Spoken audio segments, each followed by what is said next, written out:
Vaccine का नाम सुनते ही कई लोगों को इंजेक्शन का डर सताने लगता है। अमेरिका के वैज्ञानिक इसी डर को खत्म करने की कोशिश में जुटे हैं। वो ऐसा पौधा विकसित कर रहे हैं जिसे खाने के बाद इंसान में वैक्सीन पहुंच जाएगी। इसकी शुरुआत कोविड वैक्सीन से की जाएगी। आसान भाषा में समझें तो लोगों को पौधा खिलाकर कोविड की वैक्सीन दी जाएगी। वैक्सीन वाले पौधे को अमेरिका की यूनिवर्सिटी ऑफ कैलिफोर्निया रिवरसाइड के शोधकर्ता विकसित कर रहे हैं। पौधे की मदद से कोरोना की mRNA वैक्सीन को इंसान में पहुंचाने की कोशिश कर रहे हैं। पौधे में कैसे पहुंचेगी वैक्सीन, कैसे इसमें स्टोर होगी, वैक्सीन के इस नए तरीके के क्या फायदे होंगे और कितना कुछ बदलेगा, जानिए इन सवालों के जवाब। सबसे पहले जानिए कैसा काम करती है mRNA टेक्नोलॉजी से तैयार कोविड वैक्सीन। फाइजर और मॉडर्ना ने अपनी वैक्सीन को तैयार करने में mRNA तकनीक का इस्तेमाल किया है। इससे पहले तक इस तकनीक का इस्तेमाल कम ही किया जाता था। हाल में कोविड वैक्सीन तैयार करने के बाद इस तकनीक का इस्तेमाल बढ़ रहा है। कई कंपनियां फ्लू का टीका बनाने के लिए mRNA तकनीक का इस्तेमाल कर रही हैं। इस तकनीक से तैयार कोविड वैक्सीन रोगों से लड़ने वाले इम्यून सिस्टम को ट्रेनिंग देती है और कोरोना वायरस का स्पाइक प्रोटीन कैसा होता है, इस ट्रेनिंग के बाद शरीर स्पाइक प्रोटीन को समझने के लायक बन जाता है।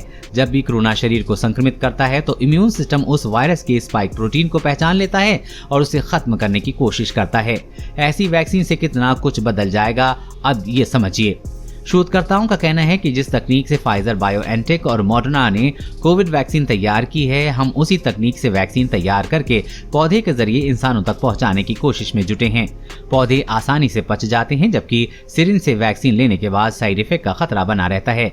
पौधे के रूप में दी जाने वाली वैक्सीन का रखरखाव और लाना ले जाना आसान होगा।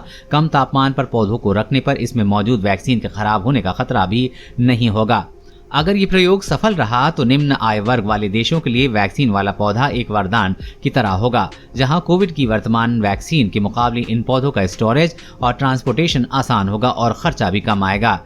एक इंसान को वैक्सीन के लिए कितने पौधे चाहिए होंगे? जवाब है सिर्फ एक। कैलिफोर्निया यूनिवर्सिटी के शोधकर्ताओं जुआन पाब्लो कहते हैं कि एक पौधा एक इंसान के पर्याप्त mRNA का निर्माण करेगा और उसे वैक्सीनेट किया जा सकेगा। पौधे के जरिए वैक्सीन पहुंचाना हमारा लक्ष्य है। इसके लिए हम अपने बगीचे में पालक और लेट्टुस उगा रहे हैं। किसान भी इसे पूरे खेत में उगा सकेंगे। वैज्ञानिक पौधे के क्लोरोप्लास्ट में पहुंचाएंगे mRNA। शोधकर्ता का मानना है कि पौधों में मौजूद क्लोरोप्लास्ट mRNA को संभाल सकता है। इसमें साफ है कि इससे काफी क्षमता है। क्लोरोप्लास्ट है क्या, इसे भी समझते चलिए। दरअसल पौधों का रंग जिस पिगमेंट के कारण हरा होता है उसे ही क्लोरोप्लास्ट कहते हैं। इस क्लोरोप्लास्ट में mRNA को कैसे पहुंचाया जाए और लंबे समय तक सुरक्षित रखा जाए, वैज्ञानिकों की एक टीम में इसका पता लगाने में जुटी हुई है। अगर ये प्रयोग सफल रहा तो ये ओरल वैक्सीन की तरह काम करेगी। -130 डिग्री पर वैक्सीन स्टोर करने की जरूरत नहीं पड़ेगी।